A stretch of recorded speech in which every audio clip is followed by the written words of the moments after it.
গরুতে খাবে। আর এটার নিচ থেকে কিন্তু আপনার এই যে গিট হচ্ছে, এগুলো কিন্তু পরিপক্ক হয় নাই।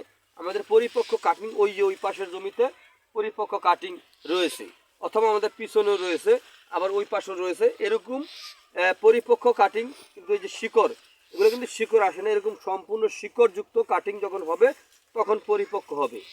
তো এরকম শিকড়যুক্ত কাটিং যদি আপনারা আমাদের থেকে সংগ্রহ করতে চান, এরকম পাতাযুক্ত ঘাস সংগ্রহ করতে চান, তাহলে আমার স্ক্রিনে দেওয়া নাম্বারে যোগাযোগ করবেন। তো আপনারা যে যেখান থেকে আমার এই ভিডিওটি দেখতে পারতেছেন, যদি আপনাদের কাছে আমার এই ভিডিওটি ভালো লেগে থাকে তাহলে আমার চ্যানেলটিকে সাবস্ক্রাইব করবেন, বেশি বেশি করে শেয়ার করবেন।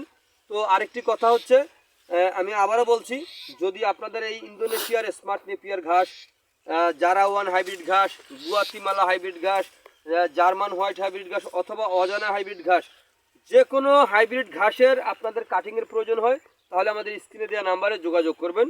আমরা সকল প্রকার হাইব্রিড ঘাসের কাটিং আমরা বিক্রি করে থাকি, চাইলে আমাদের থেকে সংগ্রহ করতে পারেন। তো আপনারা যে যেখান থেকে আমার এই ভিডিওটি দেখতে পাচ্ছেন, তো আপনারা সকলে ভালো থাকবেন, সুস্থ থাকবেন। আল্লাহ হাফেজ।